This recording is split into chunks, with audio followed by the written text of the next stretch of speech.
Hello नमस्कार जय हिंद दोस्तों, स्वागत है आप सभी का मेरे चैनल पे। आज हम लोग डिस्कस करने जा रहे हैं जो EMRS विद्यालयों में भर्ती निकली है। टीजीटी की तो नहीं है अभी, लेकिन पीजीटी पोस्ट की जो भर्तियां निकली हैं उनका सिलेबस मैं डिस्कस करूंगी, स्पेशली इंग्लिश का।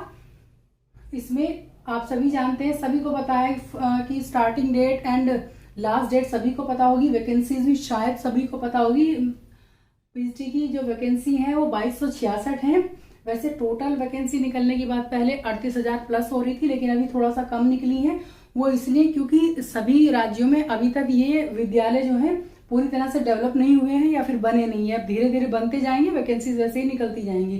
तो और वैकेंसी जो रेस्ट है वो बाद में निकलेंगी, अभी इतनी है, इतनी की हम बात कर लेते हैं। तो इसमें एग्जाम पैटर्न और सिलेबस की हम बात करेंगे। टोटल नंबर ऑफ वैकेंसीज है पीजीटी में सभी सब्जेक्ट की मिला के 2266। कुछ लोग कह रहे हैं कि बहुत कम है। कम नहीं होती है। देखिए मैं फिर से कहती हूँ कि IAS PCS में जिस तरह से भर्ती होती है उसमें मुश्किल से कुछ 1000 में होती है, मतलब ये 1000 में भी नहीं, 100 में होती है। 250 हो गई, 300 हो गई और कभी कभी तो 165 ऐसे करके निकलती है। लेकिन उसमें भी स्टूडेंट्स टॉप भी करते हैं, DM SDM भी बनते हैं। तो इसीलिए ये तो 2266 बहुत पोस्ट होती है। जिसमें टैलेंट होगा, जो मेहनत करेगा, वो अपनी सीट पक्की कर ले जाएगा। तो इसमें चिंता करने की बात नहीं है, कम सीट नहीं होती है। तो सबसे पहले हम बात कर लेंगे पहले पोर्शन की। 2 पोर्शन में पेपर आएगा इसमें, लेकिन मैं आपको बता दूं पहले ही कि जो एग्जाम होगा वो ऑफलाइन होगा, मतलब पेन पेपर मोड पे होगा। और उसके साथ भी इसमें OMR शीट पे पेपर होगा। पहला है general affairs including current affairs. इसमें करंट अफेयर्स का पार्ट भी होगा। मेनली एजुकेशन अफेयर्स, जो एजुकेशन से रिलेटेड मुद्दे हैं उनसे भी इसमें आएगा। तो अभी से आप लोग ध्यान करना शुरू कर दीजिए उनका। और रीजनिंग है, और लेकिन हाँ, पहला वाला पोर्शन वो 10 नंबर का है। रीजनिंग जो है उसमें पजल्स आएंगी, seating arrangement, data sufficiency and diagrams भी आएंगे। इस तरह से आएगा पूरा जो इसका रीजनिंग का पोर्शन है। 20 मार्क्स का होगा और ये काफी स्कोरिंग होता है, तो इसकी तैयारी अच्छे से करें। फिर है ICT यानी कि इंफॉर्मेशन टेक्नोलॉजी में आएगा कंप्यूटर से related basic computer and abbreviation, जो मतलब जो उनकी फुल फॉर्म्स वगैरह पूछते हैं वो आएगा। बेसिक नॉलेज ही एक तरह से समझ लीजिए। वैसे शॉर्टकट कीज जो होती है उनके बारे में भी आएगा और उनका यूज क्या होता है वो भी इसमें आएगा। फिर आएगा ये टीचिंग एप्टीट्यूड। ये 2 चीजें हैं, टीचिंग एप्टीट्यूड और एक्सपेरिमेंटल एक्टिविटी बेस्ड पेडागोजी। इस पार्ट को कुछ लोग जो मान रहे हैं वो कुल मिला के इसको मानते हैं कि ये उसी के अंदर आएगा जो हमारा सब्जेक्ट कंसर्न है। लेकिन ये एक तरह से जो दोनों पोर्शन है, teaching aptitude and experimental activity, ये एक तरह से पेडागोजी का पार्ट है। तो इसमें है 10 मार्क्स का ये है टीचिंग एप्टीट्यूड एंड 5 का ये आएगा जो एक्सपेरिमेंटल एक्टिविटी बेस्ड है। और NEP 2020 से, नेशनल एजुकेशन पॉलिसी 2020 वाली जो है उसमें से 5 क्वेश्चंस आएंगे। तो उसको भी पूरा डिटेल में पढ़ लें। ये एक पोर्शन है पेपर का और ये पेपर सभी के लिए कंपलसरी है। जितने भी पीजीटी की पोस्ट है, चाहे वो किसी भी सब्जेक्ट का हो, तो ये वाला पोर्शन सभी के लिए कंपलसरी है। इसमें यही आएगा सभी के लिए। फिर उसके बाद यहाँ पे आता है ये लैंग्वेज वाला पोर्शन। जनरल इंग्लिश का है और जनरल हिंदी का है। तो जनरल इंग्लिश में आएगा टेंसेज है, verbs, vocabulary including unseen passage. Unseen passage से भी क्वेश्चन आंसर आएंगे। लेकिन इसमें पूरी एक तरह से ग्रामर समझ लीजिए। जनरल पेपर है ये, इंग्लिश का, लैंग्वेज का, दोनों लैंग्वेज का है। ये लैंग्वेज कंपेटेंसी टेस्ट है। दूसरा वाला जो हिंदी का है उसमें संधि, समास, अपठित, मतलब वही अनसीन पैसेज के क्वेश्चंस वगैरह पूछे जाएंगे। लेकिन इसमें एक चीज है, ये क्वालिफाइंग नेचर का है। इसको वैसे तो ये 20 मार्क्स का है और इसमें 40% लाना कंपलसरी है। 40% मीन्स कि आपको इसमें 10 मार्क्स लानी है, जो कि बहुत ईजी है। लेकिन ज्यादा हल्के में ना लें, क्योंकि अगर इसको आप क्वालिफाई नहीं करते हैं तो आपका जो रेस्ट पेपर है पूरा वो आपका चेक नहीं होगा। तो इसकी तैयारी भी अच्छे से कर लें। ये बहुत इंपॉर्टेंट है इस चीज के लिए, क्योंकि इसको अगर नहीं क्वालिफाई कर पाएंगे तो वो पेपर आपका बेकार है। ठीक है, तो you have to qualify this paper, otherwise you will not be eligible for other test. तो इसका ये पोर्शन हो गया है।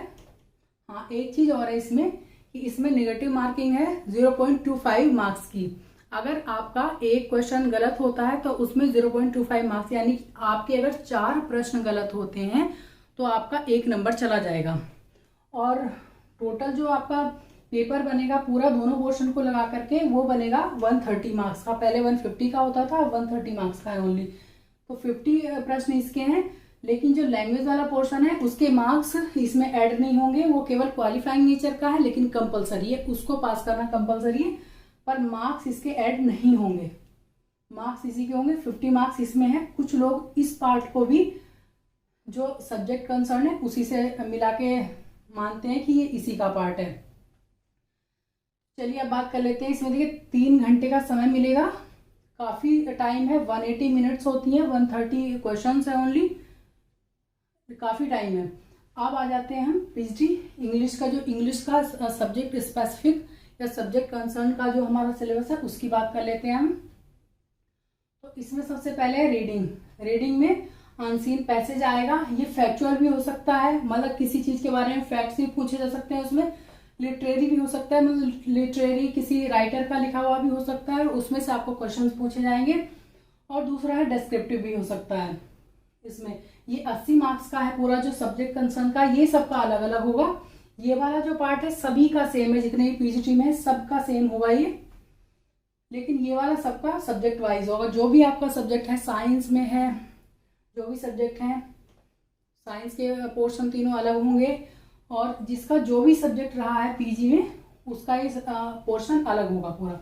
तो मैं इंग्लिश का डिस्कस कर रही हूँ। फिर उसके बाद आता है creative writing skills, notice, formal, informal, invitations and reply letters based on verbal inputs. ये एक तरह से होगा जो टीचिंग मेथड्स होते हैं उनसे रिलेटेड पोर्शन है ये वाला जो हमारा चल रहा है अभी, ये दोनों। अब है ग्रामर का पार्ट आएगा, गैप फिलिंग, यानी कि फिल इन द ब्लैंक्स जो होते हैं वो, उसमें transformation of sentences. Gap filling में कुछ भी हो सकता है ग्रामर से रिलेटेड, और ट्रांसफॉर्मेशन ऑफ सेंटेंसेस ये भी टेंसेस से रिलेटेड है। अब आता है लिटरेचर का पोर्शन। इसमें लिटरेचर में इसमें 3 भाग हैं। पहले में आएगा वर्क्स, इसमें मतलब जितने भी जो राइटर्स हैं, वर्क्स ऑफ शेक्सपियर का जो जैसे उसकी बायोग्राफी है या उसके जो वर्क्स हैं उनके बारे में। रोमांटिक पीरियड के जो पोइट्स हैं, वर्ड्सवर्थ, पीवी शैली, Keats and ST. College etcetera इन्होंने डाल रखा है, तो और भी आ सकते हैं, लेकिन ये तो आएंगे ही आएंगे। अब सेकेंड पार्ट में है 19 से 20th सेंचुरी तक अमेरिकन एंड इंग्लिश लिटरेचर।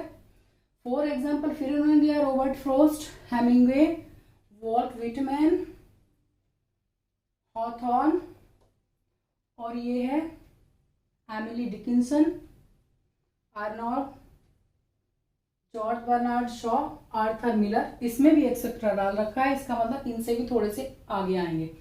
अब आते हैं थर्ड पार्ट में modern Indian writing in English. इसमें है अनीता देसाई है, विक्रम सेठ है, निजिम एस्किल है, आर.के. नारायण है, के.एन. दारूवाला है, रस्किन बॉन्ड है, एम.के. आनंद मतलब मुल्कराज आनंद है, खुशवंत सिंह एक्सेट्रा। और modern writing in English from other parts of worlds. Other parts of worlds में जो अब राइटर्स इंक्लूड हुए हैं इंग्लिश में, इसमें है लैटिन अमेरिका के हैं, अफ्रीका के हैं, ऑस्ट्रेलिया के हैं और साउथ एशिया के। तो इनमें से भी कुछ आएंगे। ये जो पोर्शन है इनका, ये थोड़ा सा इन्होंने वास्ट कर दिया है जो लिटरेचर का पार्ट है, और इन्होंने लिखा भी है अपने पेपर में कि इनके जो क्वेश्चन पेपर्स आएंगे वो जिस तरह से नवोदय विद्यालय के एग्जाम्स होते हैं उस बेस पे आएंगे। तो उसमें ये कुछ फिक्स नहीं होता है कि वो ज़्यादा क्वेश्चन ग्रामर से देंगे या लिटरेचर से।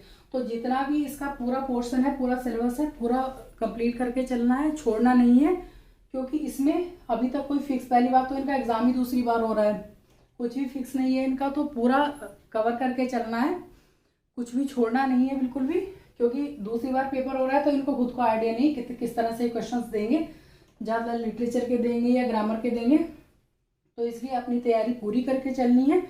ये पूरा हो गया है सिलेबस, और ये आप सभी को पता होगा कि नेगेटिव मार्किंग भी है। फिर से एक बार कर लेते हैं। ये जो है लैंग्वेज वाला जो पोर्शन है ये सभी के लिए कंपलसरी है। 40% मार्क्स लाने हैं, मीन्स बस 10 मार्क्स इसमें लाने हैं। लेकिन अगर इसमें आप क्वालिफाई नहीं करते हैं तो कोई सा भी आपका पोर्शन चेक नहीं होगा। और ये वाला पोर्शन सभी के लिए सेम है जितने पीएचडीज में है। और ये सब्जेक्ट कंसर्न का सभी का अलग अलग होगा। आई होप आप लोगों को समझ में आ गया होगा। अगर इससे रिलेटेड कोई क्वेश्चन आपका है तो आप कमेंट बॉक्स में पूछ सकते हैं, कमेंट करके मैं आंसर कर दूंगी। और अगर वीडियो आपको पसंद आई हो तो वीडियो को प्लीज़ लाइक ज़रूर करें। और चैनल पे नए हैं तो चैनल को सब्सक्राइब जरूर करें, इसका कोई पैसा नहीं लगता है। मिलती हूँ फिर नेक्स्ट वीडियो में, तब तक के लिए नमस्कार। तैयारी करते रहिएगा, खुश रहिएगा।